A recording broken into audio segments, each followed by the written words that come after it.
mencaci maki. Jadi pada malam ni kita tengok pada muka surat 79.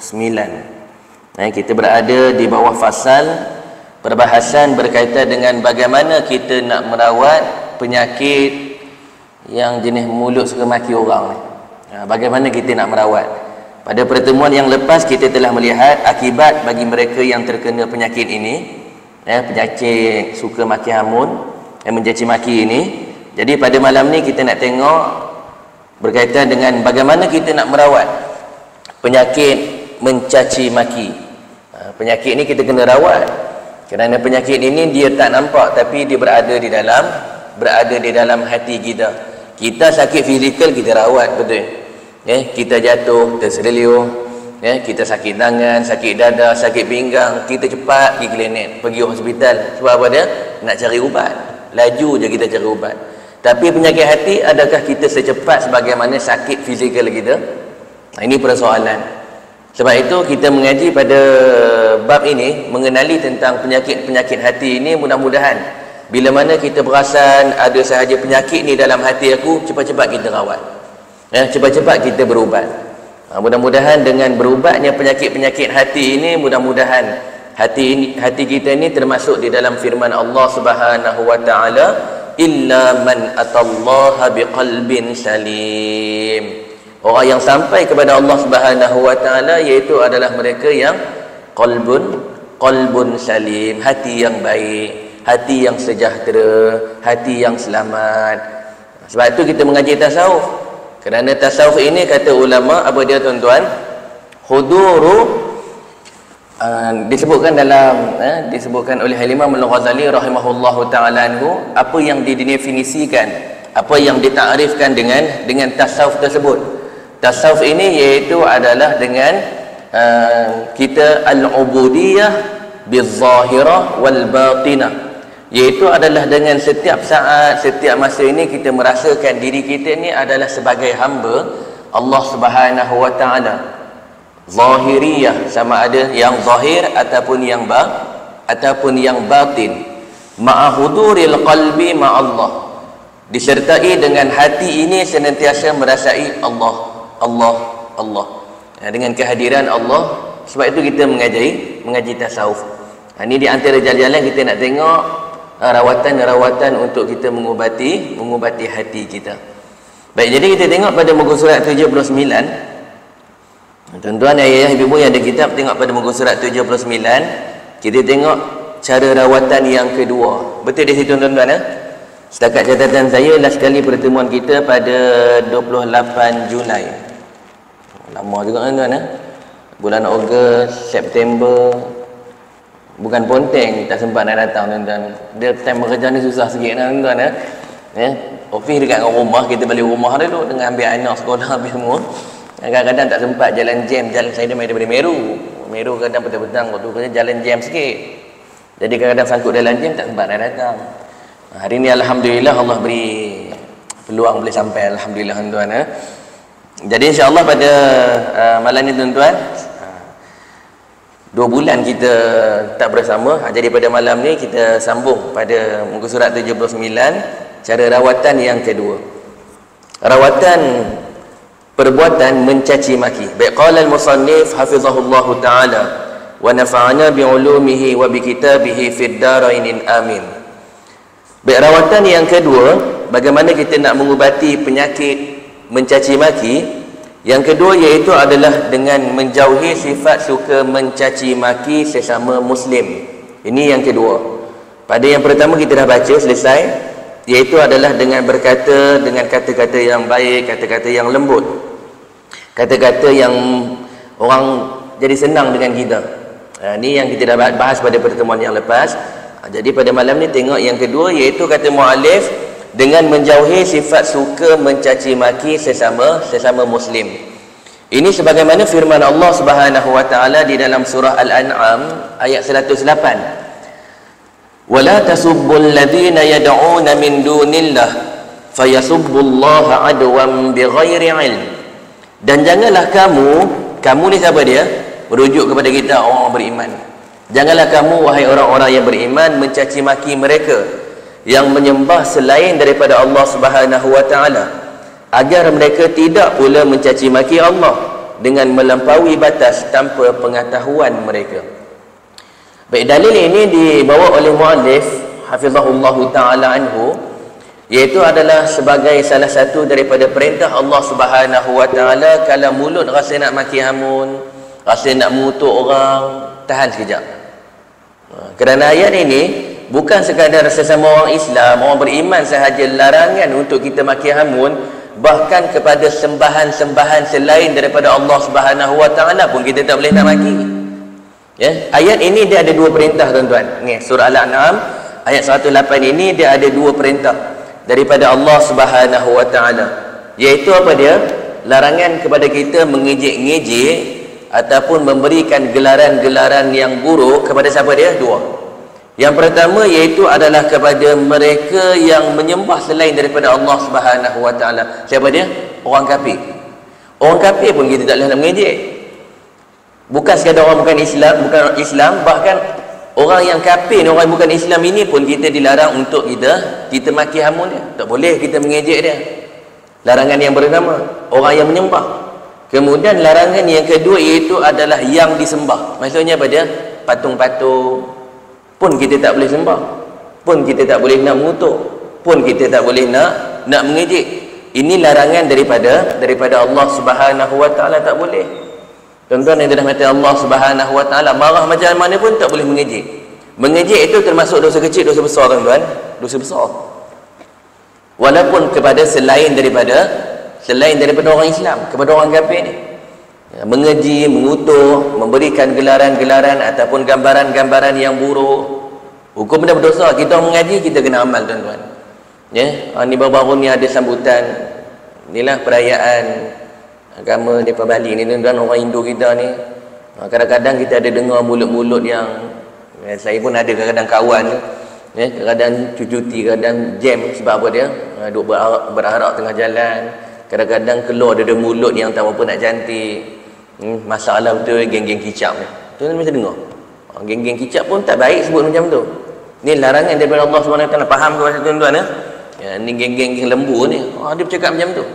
Geng-geng lembu pun tak boleh sebut macam ni. Ada sebut geng-geng tek lembu pun ada. Jangan. Kerana tek lembu ini di antara sebahagian daripada perkara suci bagi mereka. Kalau tuan-tuan tengok di India, kalau perayaan mereka ni, tek Hindu ni berletak atas kepala, tek lembu ni berletak atas kepala. Sebab apa dia? Bagi mereka itu adalah suci. Dia menggunakan istilah Ayurdeva. Ayurdeva ni adalah tek lembu ni pada pandangan mereka, kalau kita najis lah, kotor. Tapi bagi mereka walaupun tek tapi suci. Bagi mereka, tuan-tuan jangan duk hangguk pula ni ceritanya.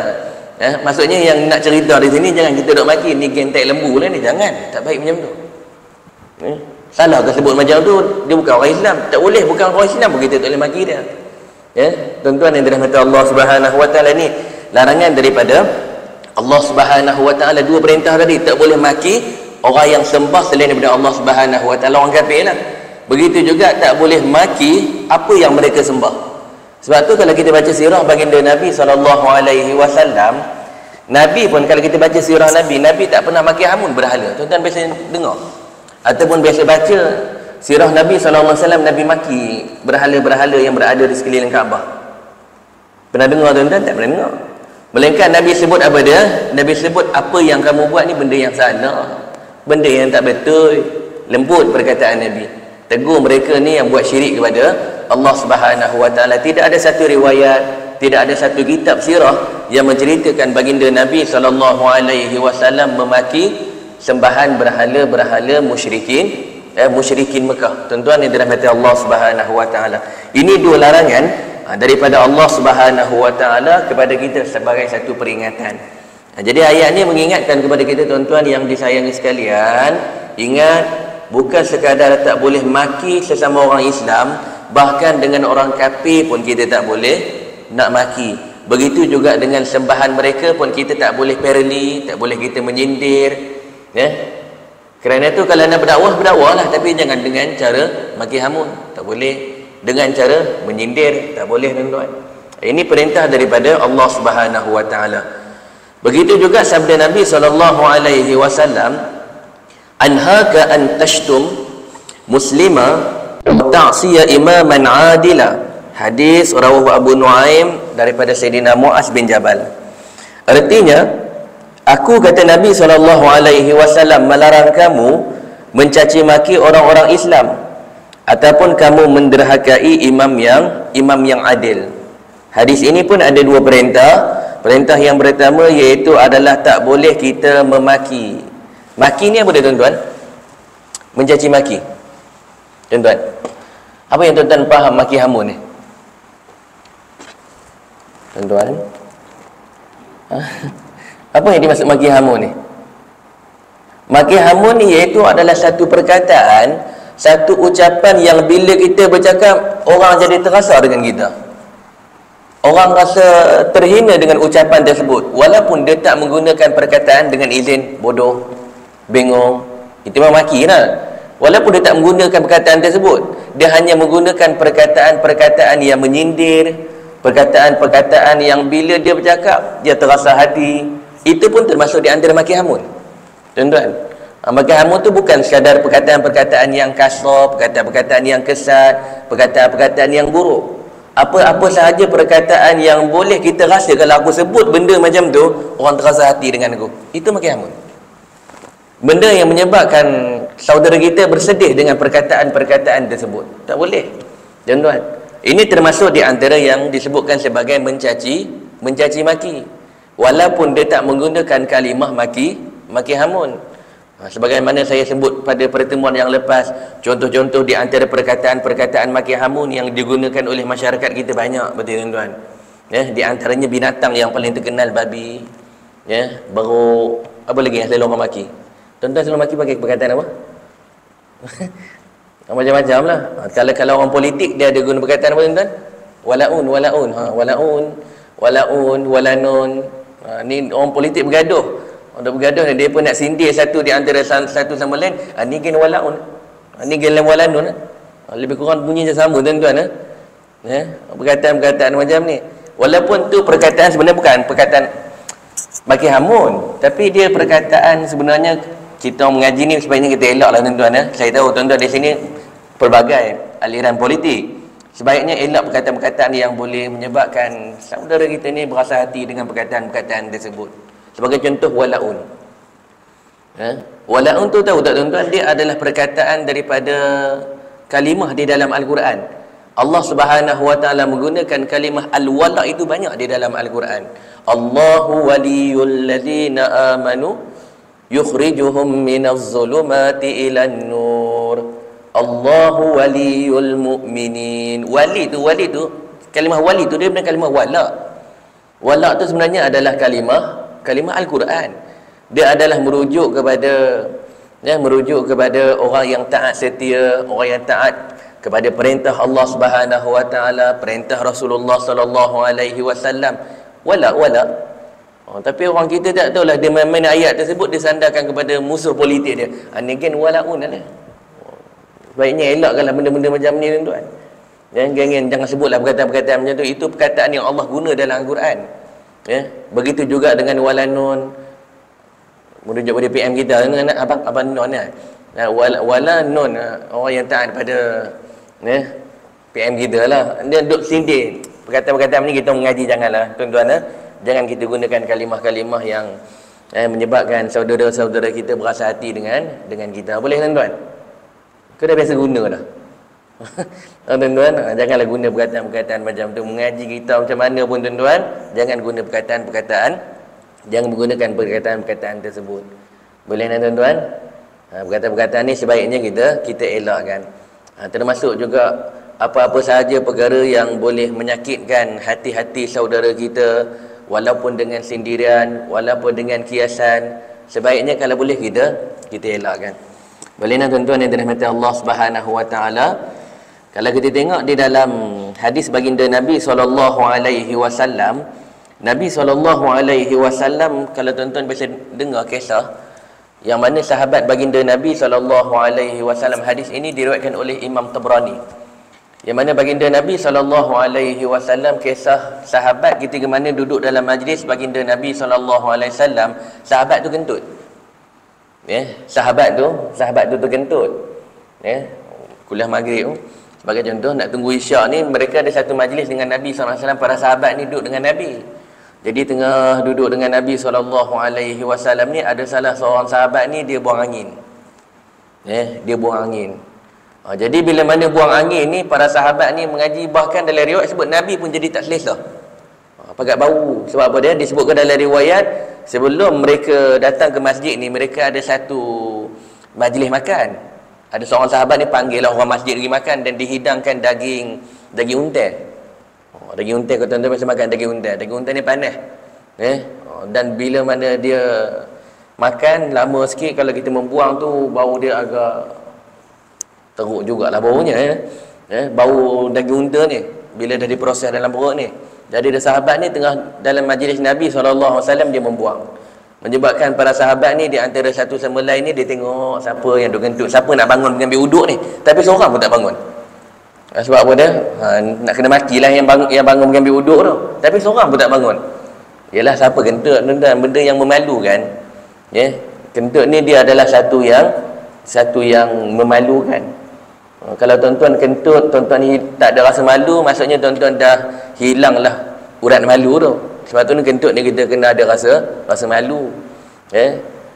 Begitu juga kita dengan isteri kita. Kadang-kadang kita dengan isteri kita macam tu je. Tuan-tuan jangan macam tu. Itu pun perkara yang dilarang oleh baginda Nabi SAW. Jangan. Jadi para sahabat tadi, cerita berbalik pada kisah sahabat baginda Nabi SAW tadi, bila mana Nabi perasan sahabat tak selesa dengan bau tersebut, mereka jadi tak senang duduk, tengok macam ni, siapa dah kentut ni. Habis saja majlis Nabi SAW ni, Nabi perintahkan kepada para sahabat, siapa yang makan daging unta tadi, pergi wuduk. Sebab Nabi tahu, sahabat yang kentut tu Nabi tahu. Tapi disebabkan nak jaga maruah dia, Nabi kata berwuduk semua. Lalu sahabat tanya, wahai Rasulullah, bukankah kau bersama dengan kami tadi makan daging unta? Kata Nabi, aku pun makan dengan kamu daging unta, jom kita sama-sama ambil wuduk. Waktu bangun ambil uduk tu, sahabat tu tengok Nabi SAW, sahabat yang kentut tu lah. Dia tengok Nabi SAW dan Nabi senyum sahaja. Ataupun kalau bahasa kita ni, sahabat tu bangun, dia kenyip lah ke. Maksudnya apa dia? Nabi jaga maruah dia lah. Jaga maruah dia. Jadi sahabat pergi mengambil uduk semula. Sebab tu kalau kita mengaji dalam kitab fiqh, bagi mazhab Maliki, siapa yang makan daging unta kena berwuduk. Makan saja walaupun tak kentut, dia kena berwuduk berdasarkan kepada kisah tersebut. Tapi dalam mazhab kita tidak. Kita ke dalam mazhab kita memahami bahawa hadis tersebut dia bukan hukum, tapi dia adalah berdasarkan kepada sebab. Sebab apa dia? Kentut bukan sebab makan daging tu. Kalau makan daging unta tu, walaupun tak kentut, tak batal wuduk.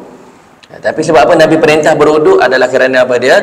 Yang pertama, sahabat tadi dah batal wuduk. Kemudian yang keduanya adalah untuk menjaga maruah. Kalau orang tadi dia mengaku dia kentut, agak-agak apa yang kena tuan-tuan? Kena maki lah tuan-tuan. Maki hamun, kena membawa, mungkin viral lah ketika itu tuan-tuan. Datang masjid dia kentut merata, contoh tuan-tuan. Jadi dia kentut ni kadang-kadang bukannya boleh kontrol tuan-tuan, betul. Kadang-kadang kita ni tak sengaja, kadang-kadang duduk saja ni terkentut. Kita kalau dengar kawan kita kentut, buat tak tahu lah. Tak ada orang suka-suka nak kentut. Tapi saya pernah jumpa orang suka-suka kentut, tak ada tuan-tuan. Jadi kadang-kadang kita ni dah umur yang senja-senja ni tuan-tuan, veteran ni kadang-kadang urat punggung tu kadang-kadang dah terputih lah tuan-tuan ni, kadang-kadang tak boleh nak tapis dah. Kadang-kadang pom macam tu je. Kita yang okey sikit ni, kita jaga-jaga lah tuan-tuan. Maksudnya kita janganlah hang ni teruk betul. Jagalah mulut tu. Kawan kita, sebab saya pernah cerita pada tuan-tuan, memang saya pernah jumpa ada seorang jemaah, dia sambil dengar kuliah tu, time tu saya tak kuliah, kita duduk macam tuan-tuan lah, duduk lah, tiba dia angkat, dia kentut. Mula tu kita okey lagi, kemudian kali kedua dia angkat lagi, dengar pun dia dengar, dia dengar kan. Kali ketiga dia angkat lagi, kali ketiga dia angkat, saya balik kan. Bukanlah balik, saya keluar masjid. Ada jenis orang macam ni, jenis yang kentut pun dia apa dia tuan-tuan, dia tak ada rasa malu dah, dia lepas-lepas aja tuan-tuan. Benda ni sebaiknya kita jagalah sikit tuan-tuan.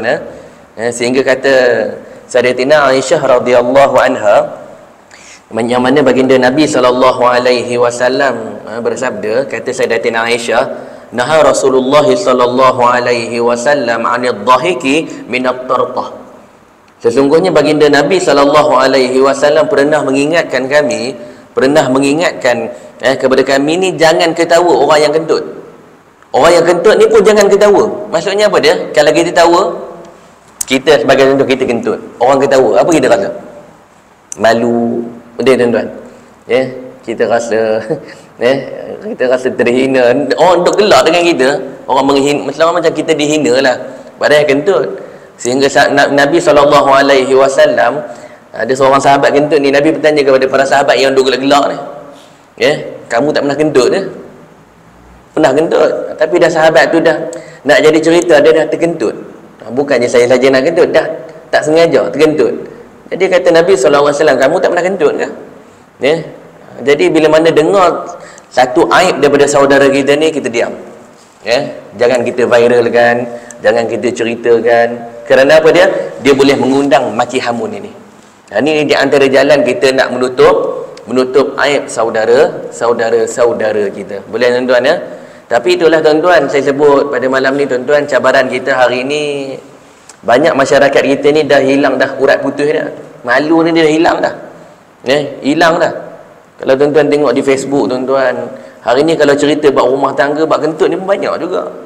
Dia minta pandangan pada netizen, bagaimana pandangan semua tentang suami saya ni suka kentut, makan pun dengan kentut, tidur pun kentut.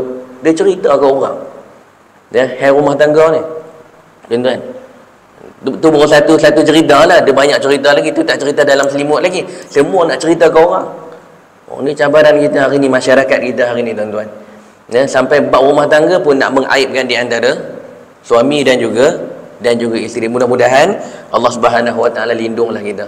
Ialah tanya pada netizen tuan-tuan, tanya pada orang ramai, dia jadi membawang, dia jadi mengutuk, jadi maki hamun, kena makilah suami dia. Ada yang kena maki, isteri pun kena maki juga. Sebab tu kalau kita nak mengadu dalam masalah rumah tangga ni pun ada tempat-tempat dia. Bukanlah tempat yang umum yang kita boleh bertanya, tuan-tuan. Ini bahaya.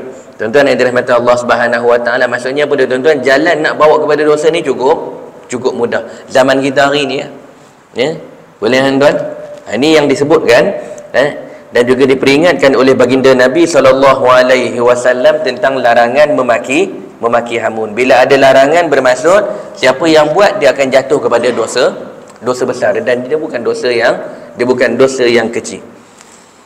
Baik, itu daripada hadis Nabi SAW tentang apa dia? Menjauhi sifat suka mencaci maki. Boleh dapat sahabat ni tuan-tuan? Boleh nak? Ini rawatan yang kedua. Rawatan yang kedua ni mudah fahamnya tuan-tuan, kena tahan sikit lah. Marah macam mana pun tahan ya. Larangan ni kita tengok ada dalil daripada Al-Quran, dalil daripada hadis Nabi SAW. Kena tahan lah. Maksud jauh ni maksudnya tahan lah. Rasa mulut ni rasa nak mencaci maki ni, sabar je lah tuan-tuan. Tu lah boleh sebut pun. Dia sabarlah daripada kita suka mencaci maki. InsyaAllah tuan-tuan boleh nak sabar ni, tahan boleh. Tapi bagi orang yang dah biasa hidup dengan kelompok kawan-kawan yang jenis mulut toksik ni, jenis kawan-kawan yang mulut longgar ni, kadang susah juga. Sebab tu sabar tu kena ada. Ya je.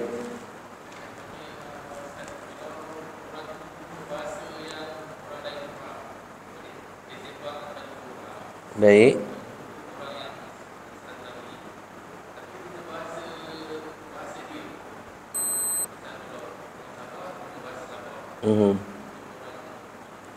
Maksudnya nak maki hamun lah.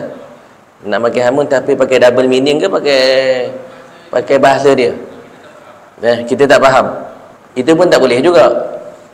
Apa-apa saja kalimah-kalimah perkataan maki hamun, walaupun dia tak faham, walaupun dia tak reti, dia tak faham bahasa Arab, kita maki dia dalam bahasa Arab. Dia tak faham pun, kita cakap dia sengih je. Padahal kita duk maki dia tu. Itu pun termasuk di antara yang dosa juga. Maksudnya apa dia? Hati tu ada penyakit. Bila mana ada keinginan nak menghina seseorang, nak menjatuhkan seseorang, walaupun dia tak tahu, itu termasuk di antara yang maki hamun, sebahagian daripada dosa-dosa besar. Termasuk juga maki hamun walaupun orang tu tak tahu. Biasa buat macam tu tuan-tuan. Kita dah maki orang tapi kita guna bahasa lain. Orang tu tak pandai bahasa Arab, kita maki dalam bahasa Arab. Orang tu tak pandai bahasa Cina, kita pakai orang Cina. Bahasa Jawa kita pakai bahasa Jawa kita. Itu pun termasuk di antara maki hamun lah. Dosa besar. Boleh? Wallahu a'lam. Ya Haji.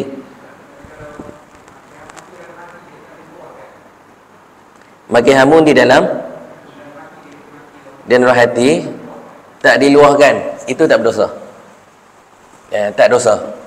Apa-apa yang terlintas di hati ini dia tak disebutkan sebagai dosa, melainkan dengan niat.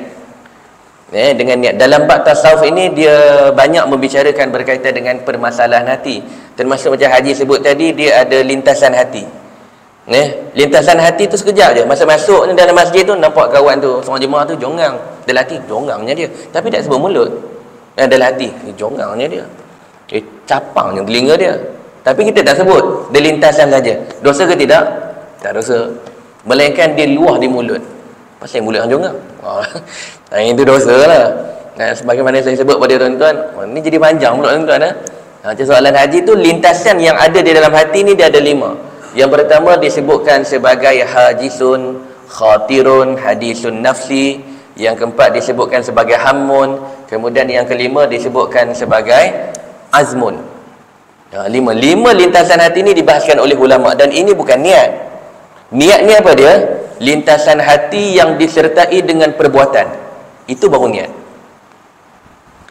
Selain daripada tu, lintasan hati yang tidak disertai dengan perbuatan, itu tak dikira sebagai niat. Yang dosa apabila ada niat. Boleh faham tuan-tuan? Sebab tu dalam solat, kita waktu bila kita niat solat, waktu takbiratul ihram, Allah tu itu niat. Ni dah perbuatan. Itu baru disebutkan sebagai niat. Begitu juga ketika mana berwudu. Wudu tu waktu bila kita niat. Waktu air tu dah di kita sapu di muka, niat ke berwudu. Itu baru niat. Tapi lintasan hati yang tak disertai dengan perbuatan, itu tak disebutkan sebagai niat. Sebagai contoh tadi, macam tadilah hajisun, dia lintasan saja, kemudian dia berlalu pergi. Lintasan saja, kemudian dia berlalu pergi. Hodoh tu muka dia. Contoh, lintasan saja, kemudian dia berlalu pergi. Baik ataupun buruk lintasan tersebut, dia tak ada dosa, tak ada pahala.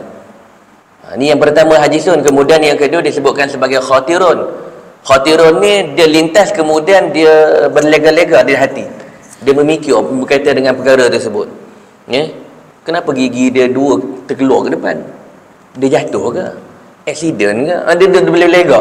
Kenapa dia jumpa jarang gigi macam tu? Gigi arenak orang panggil Kalau begitu kita panggil gigi jonggang Dia berlega-lega.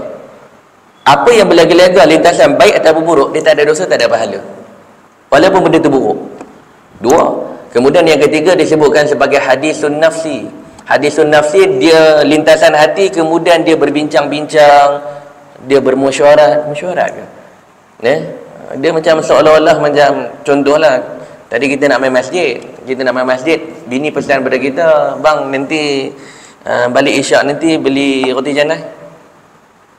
Kita pun duk mikir perjalanan nak ke masjid, roti canai mana malam-malam nak beli ni.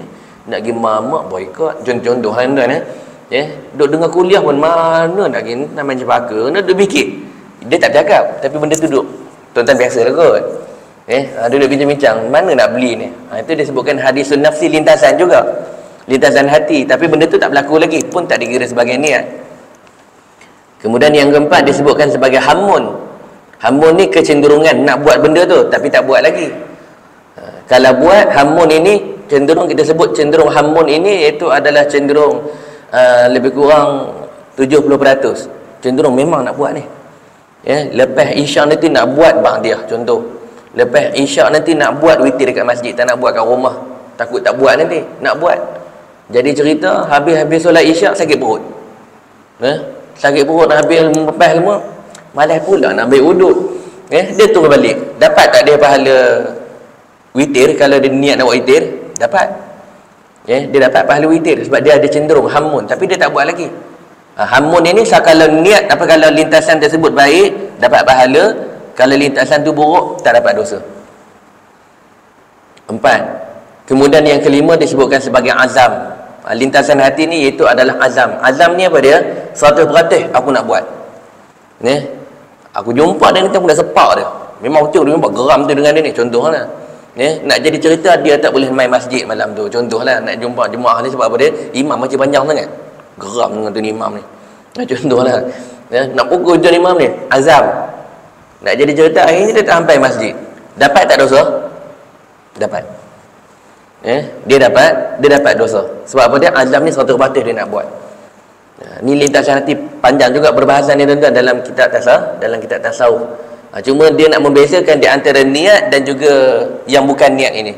Niat ini lintasan hati yang dia sekali ataupun seiring dengan perbuatan ini yang baru dikira sebagai dosa.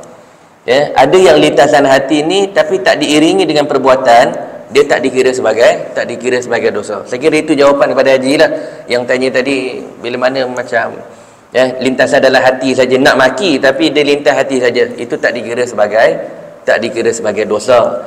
Tapi perbuatan tersebut nak menunjukkan kepada kita ada rasa tu, nak menunjukkan kepada dia dah ada simptom-simptom penyakit mencaci maki. Simptom-simptom tu ada lah tapi tak dikira sebagai dosa. Tapi kalau sebut di mulut baru dikira sebagai dosa. Baru keluar perkataan bodoh, bangang, apa lagi tuan-tuan? Saya kata tu banyak lakukan perkataan itu lah. Perkataan makin hamun. Bila dia keluar tu baru dikira sebagai dosa. Kalau di hati tidak dikira sebagai dosa. Boleh tuan-tuan? Slide. Ya Haji.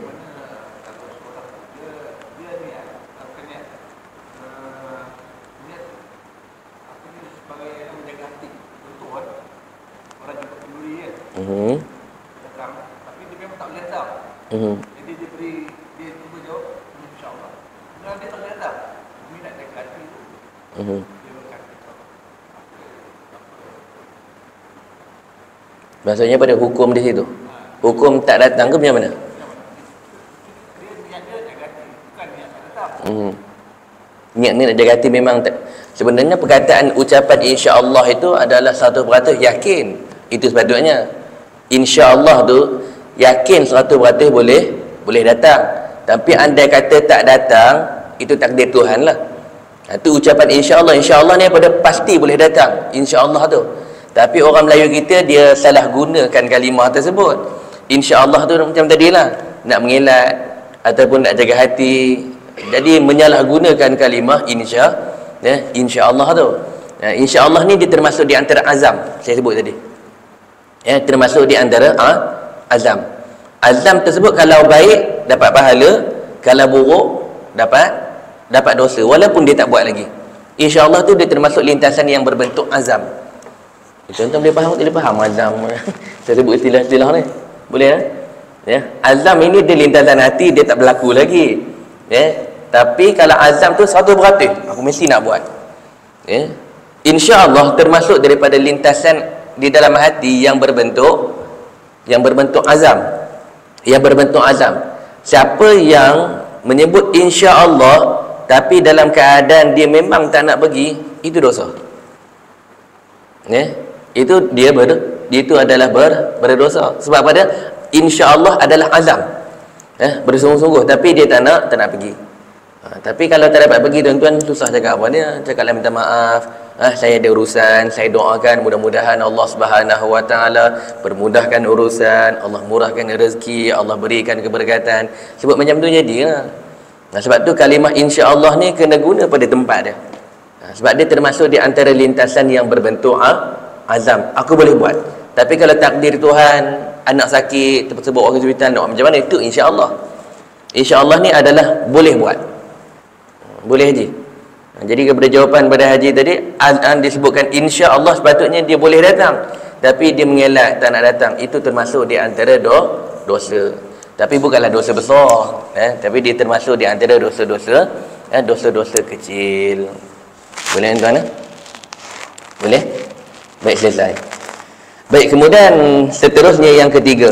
Rawatan yang ketiga iaitu kata mu'alif bagaimana kita nak merawat penyakit mencaci maki ini. Yang ketiga iaitu adalah bergaullah sesama manusia dengan cara yang baik.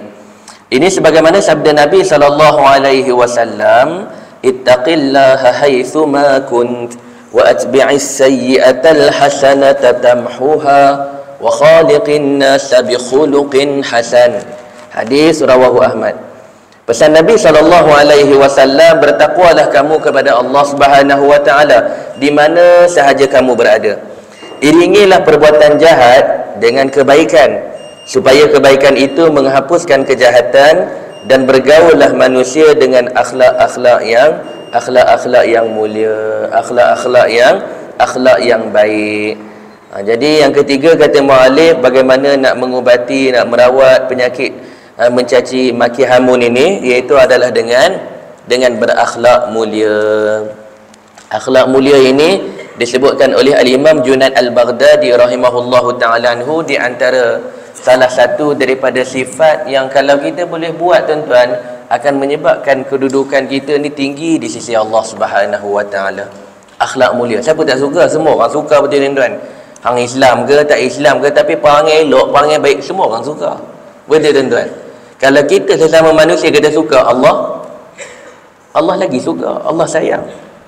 Ada satu soalan yang ditanyakan oleh anak murid Al-Imam Junaid Al-Baghdadi rahimahullahu ta'ala anhu. Dia mengatakan kepada Imam Junaid, wahai tuan Imam, kenapa aku perhatikan, aku perasan ada sebahagian manusia ni, dia biasa-biasa je. Dia ni bukanlah rajin mengaji sangat, bukanlah banyak ibadah sangat, tapi mati dia luar biasa. Mati di malam Jumaat, mati tengah solat, mati dalam masjid, mati kat Mekah, mati kat Madinah, tanam dekat perkuburan Baqi'. Padahal dia ni orang biasa je, orang kenal. Apa jawab Imam Junaid Al-Baghdadi rahimahullahu ta'ala anhu? Beliau menyebutkan arba'un turfa'ul a'la darajat wa in qalla ilmuhu wa amaluh. Manusia ni, kata Imam Junaid Al-Baghdadi, kalau dia ada 4 sifat ini, walaupun dia bukanlah orang alim, bukanlah ahli yang ibadah, tapi hidup dia sebagai orang beriman, dia ada salah satu daripada 4 sifat ini, Allah angkat kedudukan dia di sisi dia. Apa 4 tersebut kata Imam Junaid Al-Baghdadi? Yang pertama iaitu adalah al-hilmu, iaitu adalah orang yang lemah lembut. Ini yang kita bahas yang pertama ni. Dalam kitab kita ni rawatan yang pertama, berlemah lembut. Lemah lembut ni antara yang menyebabkan kedudukan kita diangkat di sisi Allah Subhanahu wa taala. Orang yang lemah lembut, sopan santun, pertama. Kemudian yang kedua iaitu adalah at-tawadhu'. Orang yang tawadhu', humble. Orang yang sentiasa dia tengok orang, dia rasa pada orang tu lebih mulia, lebih tinggi kedudukan dia berbanding dengan aku. Orang tawadhu'. Walaupun dia alim, walaupun dia ada pangkat, walaupun dia ada kedudukan, tapi dia sentiasa pandang kepada orang ni lebih mulia daripada aku. Ini tawadhu'.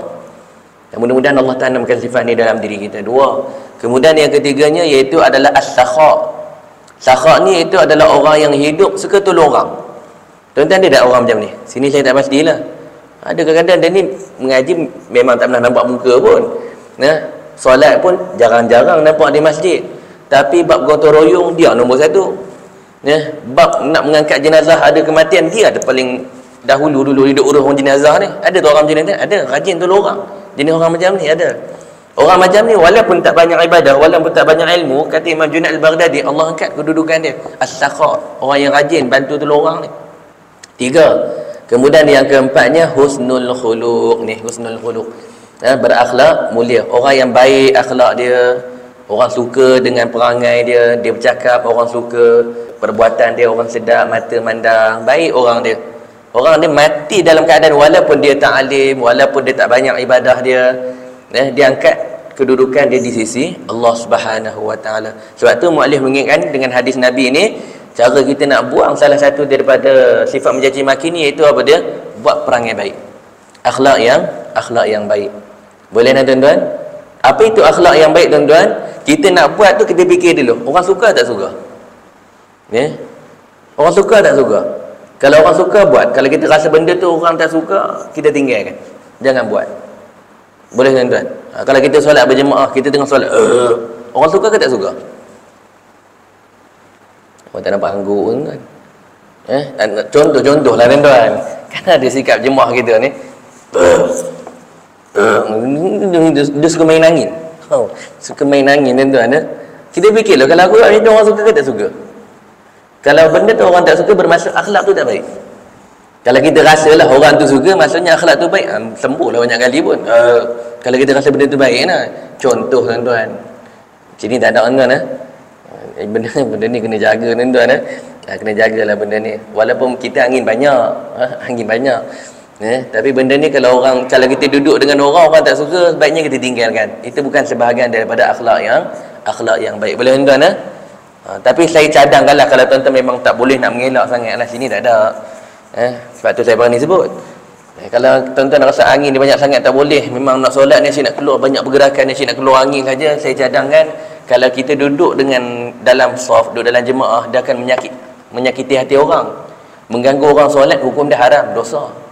Jadi tuan-tuan nak dapat solat jemaah ni boleh, tuan-tuan duduk kat belakang. Tuan-tuan duduk kat belakang solat seorang. Dapat tak pahala solat jemaah? Dapat pahala.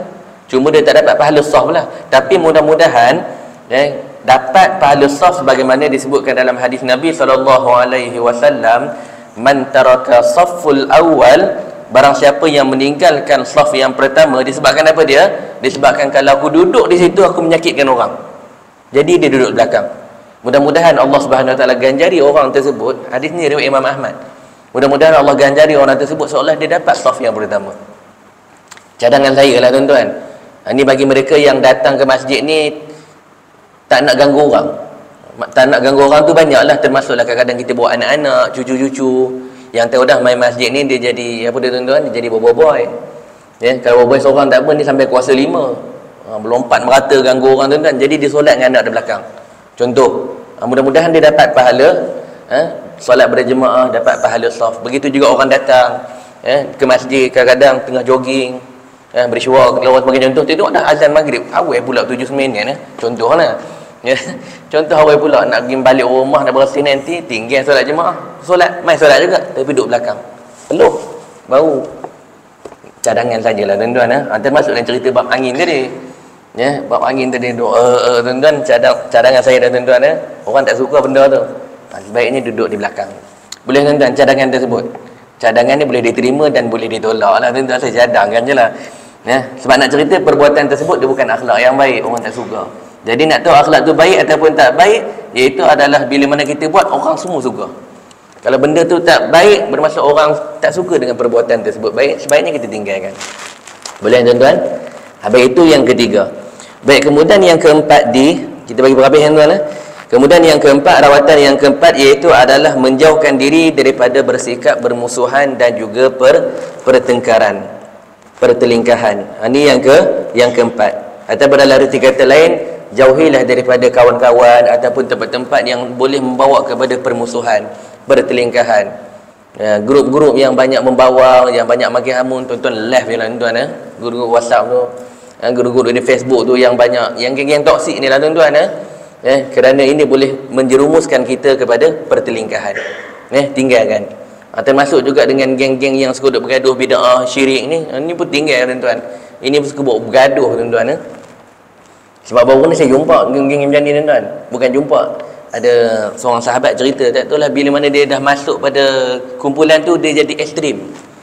Dah jadi ekstrim. Baru ni kita imam, kita duduk dalam lingkungan imam ni. Ada imam ni dia cerita, kata kami ni di surau ada seorang jemaah. Seorang jemaah ni, Pak Haji ni, dia garang sangat. Dia suka bid'ah kan. Lepas tu dia suka bergaduh dengan ustaz. Dalam kuliah tu dia selalu duduk bertengkar dengan ustaz. Ada dengan jemaah macam ni. Hari tu saya kenal, ni kawan dia imam, dia cerita solat isyak. Habis solat isyak, Bilal buat macam ni. Dia buat macam tu mana? Maksudnya apa dia ni dah keluar. Maksudnya waktu dah akhir, dia ni dah mufaraqah daripada solat. Dia kata tak apalah, saya pun tak tahu pada awalnya tu Bilal dia buat macam tu. Sebab tengok kosong di situ sebelah Bilal tu. Lepas tu dia cerita, habis saja dia berzikir, habis saja berdoa, bersalam tu, tengah bersalam ni, Pak Haji di belakang dia duduk macam ni. Dia duduk macam ni, dia belakang. Tengah bersalam dia panggil, "Mam, sini." Saya sebutlah, "Sabarlah Haji, salam dulu." Untuk salam duduk ni. Yang tanya pada Haji tu, "Haji, pasal apa?" Tak, tadi imam solat tadi, waktu tahiyat tadi saya dengar imam selawat atas Nabi ada Sayyidina, Allahumma salli ala Sayyidina Muhammad. Kenapa tambah Sayyidina? Cerita tu panjang lah tuan-tuan, dia explain lah sebab apa. Dia pun pakai lah dalil sebab apa tambah Sayyidina tu. Jenis garang ada, cuma mengaji ni jenis garang macam ni, Sayyidina. Lah tu dia kata, maksudnya sebab sayangkan Nabi lah. Yalah sayangkan Nabi lah. Baik, kalau sayang Nabi, besok subuh saya nak dengar suruh Tok Bilal azan tambah Saidina. Sayang Nabi sangat kan? Besok subuh imam bagi Tok Bilal azan tambah Saidina. Saya nak dengar Saidina kalau kata sayang Nabi sangat. Garang tuan-tuan. Ni biasa jumpa jemaah garang macam ni. Ni jenis suka balah, suka bergaduh kan. Benda-benda kecil macam ni pun dia nak bergaduh. Benda jenis macam ni. Saidina yang bergaduh. Ada satu tempat bukan di Ipoh. Ni saya jumpa, ini pengalaman saya sendiri. Satu tempat bukan di Ipoh, jumpa dengan pengurusi masjid ni, pengurusi surau. Dia cerita kami jemaah sini kami dah pecah dah. Dulu kami elok je datang. Bila tukar pengurusi ni dia panggil ustaz-ustaz tu lah. Panggil ustaz-ustaz tu kami habis daripada ada kunut tak ada kunut, daripada ada zikir tak ada zikir, habis pecah. Jemaah tu ustaz dah tak nampak sampai sekarang. Dia pergi mana? Dia pergi masjid. Dia pergi masjid. Sebab bagi mereka di sini bidah.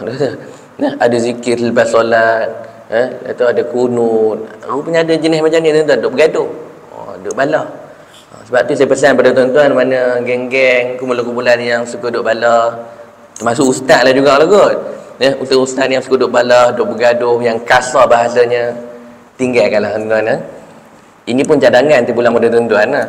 Sebab ni pesan mu'alif. Mu'alif menyebutkan apa dia? Jauhkan daripada sikap permusuhan dan juga pertengkaran yang berpanjangan. Sebaiknya kita tinggalkan. Baik, itu yang keempat. Baik, kemudian yang kelima iaitu adalah memohon ampun dan juga maaf dengan seseorang jikalau berbuat salah ke atasnya. Ini pun susah kita nak buat juga. Yang kelima ni tuan-tuan, yang keempat. 1 2 3 4 5 yang kelima. Memohon maaf dan juga ampun dan juga maaf dengan seseorang jikalau berbuat salah ke atasnya. Maksudnya pada tuan-tuan, jikalau kita terlanjur, kita tersilap, minta maaf. Minta maaf itu tuan-tuan, ayah ibu tak menjatuhkan maruah kita, tak menjatuhkan kedudukan kita. Bahkan kedudukan kita tinggi di sisi Allah Subhanahu wa taala. Alladzina yunfiquna fis sarra'i wad-dharra'i wal kazimina al-ghaiz wal 'afina 'anil nas wallahu yuhibbul muhsinin. Bahkan Allah sebut orang yang boleh memaafkan, orang yang boleh meminta maaf ini, kedudukan dia adalah pada kedudukannya muhsinin. Muhsinin ni apa tuan-tuan? Orang yang boleh, dia tahu dia buat salah, dia minta maaf. Orang macam ni kedudukan dia makam muhsin, makam ihsan. Atau makam ihsan tuan-tuan. Makam ihsan ni adalah makam yang disebutkan oleh Nabi SAW, an ta'budallaha ka'annaka tarah fa in lam takun tarahu fa innahu yara. Seolah-olah kita ibadah ni melihat Allah. Itu makam ihsan. Orang yang boleh memaafkan dan meminta maaf ni tuan-tuan, ini adalah makam ihsan. Tapi bukan semua orang boleh mencapai makam ni tuan-tuan. Meminta maaf. Ini sikap kita orang beriman lah. Kadang-kadang saya pelik juga tuan-tuan. Ni wallahu ta'ala kejahilan saya lah. Saya tak pastilah. Kadang-kadang kalau kita tengok prosedur di mahkamah, lawyer ni, bila mana anak guam dia buat salah, dia kata kat mahkamah jangan mengaku salah. Pasal apa tuan-tuan? Dalam Islam, kalau kita buat salah, sepatutnya kita mengaku salah. Tapi bila anak guam dia buat salah, dia kata apa dia? Kalau hakim tanya, jangan mengaku salah. Tuan-tuan perasan tak perasan? Saya pun tak pasti lah. Jangan mengaku salah. Padahal tahu dia salah, tapi jangan mengaku salah. Allah, saya tak pastilah bab undang-undang ni. Tapi kalau dia berusaha macam tak kena, ada hang salah, sepatutnya mengaku salah lah. Jadi bila mana tak mengaku salah ni, maksudnya tak ada iman dalam diri dia. Sifat orang beriman ni, allazina yunfiqu tadi di dalam surah Ali Imran ayat 134. Allah cerita sifat orang beriman ni, maksudnya bila mana kita buat salah, kita tak mengaku, bahkan kita menafikan dalam keadaan kita sedar, kita tahu kita buat salah, bermaksud iman di dalam diri dia dah cabut. Wallahu ta'ala alam lah. Kok sini ada lawyer boleh respon, saya tak pastilah mula. Mungkin kalau mengaku salah tu nanti kena hukum lah. Memang hukum tu memang salah kita. Memang dalam Islam bila mana kita buat salah memang kita akan dihukum. Tapi pelik pula undang-undang kita hari ni, bila mana buat salah jangan mengaku salah pula tuan-tuan. Jadi sifat orang beriman ni, salah kita mengaku dan minta maaf dan juga minta ampun kepada orang yang kita buat salah tersebut. Baik, itu yang kelima. Kemudian yang keenam, iaitu adalah dengan cara mengamalkan sikap berbaik sangka di antara satu sama lain, iaitu adalah husnuzan, bersangka baik. Kemudian yang ketujuhnya iaitu adalah mengamalkan hubungan silaturahim di antara satu sama lain. Silaturahim yang ketujuh tuan-tuan. Saya kata hubungan ukhuwah ni tuan-tuan, silaturahim ni dia adalah hubungan kekeluargaan. Silah tu, silaturahim tu daripada dua kalimah, silah dan juga ar-rahim. Silah ni hubungkan, ar-rahim iaitu adalah rahim wanita. Rahim wanita iaitu adalah mereka yang ada hubung kait dengan kekeluargaan. Siapa dia? Adik-beradik kita, makcik kita, pakcik kita, atuk kita. Itu maksud hubungan silaturahim. Jadi kalau hubungan ukhuwah ini rasanya lebih sesuai lah kot mengamalkan hubungan ukhuwah, persaudaraan di antara satu sama lain. Silaturahim pun boleh tuan-tuan. Tapi biasa orang kita ni sebut silaturahim lah, tapi sebenarnya silaturahim ni dia ada hubungan kekeluargaan. Macam saya buat baik dengan tuan-tuan, itu bukan hubungan silaturahim, itu menghubungkan ukhuwah.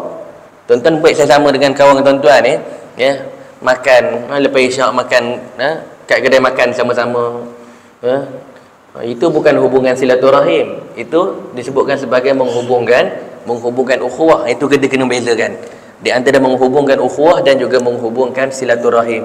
Hubung silaturahim ini iaitu adalah mereka yang ada hubungan keluarga dengan kita. Dalam hadis banyak Nabi SAW tekankan berkaitan dengan jaga hubungan silaturahim dengan ahli keluarga kita ni. Kalau nak sedekah pada kawan kita ataupun adik kita yang miskin, mana yang lebih utama? Adik kita. Kalau nak bagi zakat pada ahli keluarga kita ataupun zakat kepada jiran kita, mana yang lebih utama? Sebagai contoh, siapa dia? Yang bukan tanggungan kita lah, adik-beradik kita sebagai contoh, tapi dia miskin. Zakat kepada adik-beradik kita yang miskin tu adalah lebih utama berbanding pada jiran kita yang miskin. Dia pun asnaf juga. Ni cerita bab keutamaan. Sebab apa dia?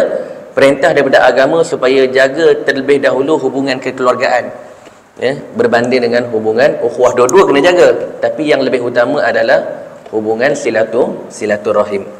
Baik, kesimpulannya kata muallif, Islam adalah agama toleransi yang senantiasa menuntut umatnya agar mengamalkan sikap saling hormat, menghormati, sayang, menyayangi, berbaik sangka serta melarang perbuatan benci membenci sesama kita, mencaci maki serta menghina di antara satu sama lain yang boleh membawa kepada pertelingkahan yang amat dibenci oleh Allah Subhanahu wa taala. Wallahu taala alam. Selesai kita berkaitan dengan penyakit yang ke-9, penyakit hati, iaitu adalah mencaci maki, dan insya-Allah pada pertemuan akan datang kita masuk pada penyakit yang ke-10, iaitu adalah bakhil. Bakhil ataupun bahasa Melayunya kedekut. Tak hidung masin. Tak hidung masin tu budak sebut kan. Kedekut. Kedekut ni pun di antara salah satu daripada penyakit hati. Insya-Allah kita bahaskan pada pertemuan akan datang. Wallahu taala alam. Cukup setakat tu tuan-tuan. Ayah-ayah, ibu muslimin muslimat yang dirahmati Allah Subhanahu wa taala, pertemuan kita pada malam ini mudah-mudahan Allah kurniakan rezeki kefahaman beragama kepada kita, dan juga mudah-mudahan diberikan kekuatan kepada kita untuk beramal dengan apa yang kita pelajari sedikit daripada pertemuan kita pada malam ini. Jadi seperti biasa tuan-tuan, sebelum kita tutup, kot-kot ada soalan?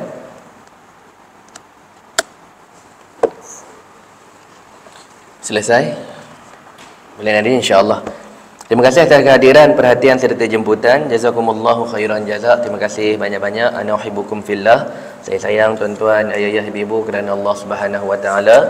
Aqulu qawli hadza wa astaghfirullahal azim li wa lakum. Assalamualaikum warahmatullahi taala wabarakatuh.